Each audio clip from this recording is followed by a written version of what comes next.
Ahoy there, pirate gamers! Today we're taking a look at the upcoming game, Kraken Skulls. Clever, huh?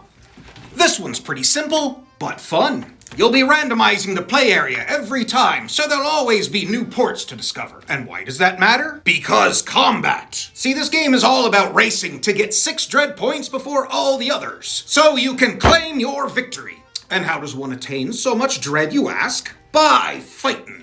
If you meet fellow pirates at open sea, you're considered rival pirates. Fitting name. And you must roll against each other for 3 rounds for the superior amount of cannon results. Usually. Each face is 1 success. Ignore the numbers for now. However, if you meet your rival at port, you scrap that system in favor of the listed minigame to determine victory. These often use the numbers on the dice. Some of these games may require some house ruling, but for the most part, it's fairly easy to tell what they want you to do to resolve your differences. That winner gets a dread point and a supply card for each pirate in the battle, including you. And these can load your sleeve with some dirty tricks, which is probably also dirty. A round starts by players deciding to move or stay. They can move clockwise or counterclockwise, and they reveal these choices all at once. Everybody moves, and then you find yourself with a Kraken problem.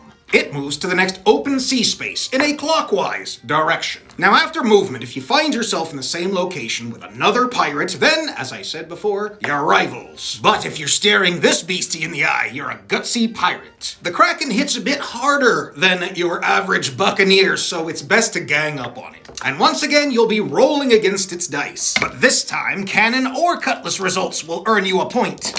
And using the Kraken Battle Scorecard is the best way to really tell how you're doing. Good luck.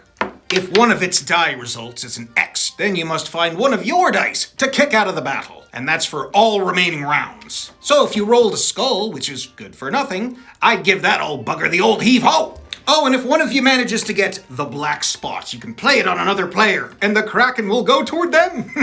Dirty pool. Losing a battle usually costs you dread points, or your supply cards. So be advised that some of said cards have valuable treasure points that you can use to buy more dice, which are obviously beneficial once it's time to roll. Now, combat aside, if you end up on a location all by your lonesome, you are a lone pirate, and you can do a bit of pillaging. Plunder yourself a shiny new supply card, or bury some treasure cards from your hand, replacing them from the deck. Or dig up ones that were left there previously. But be advised, some scallywag may have left you some booby traps. Tread carefully, mate. But wait, there's more! Once a pirate reaches the 3rd dread level, a navy ship appears and begins traveling port to port. The direction is chosen via coin flip, which keeps the direction unfathomable.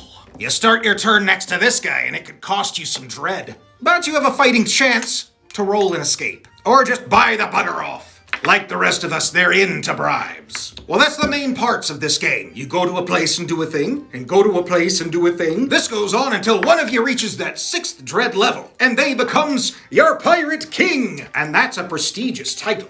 Anyway, this game hits Kickstarter any day now. So if you care for a breezy pirate game that's good for buccaneers of all ages, you might want to take a look. Now, let's get Kraken Skulls. Yeah!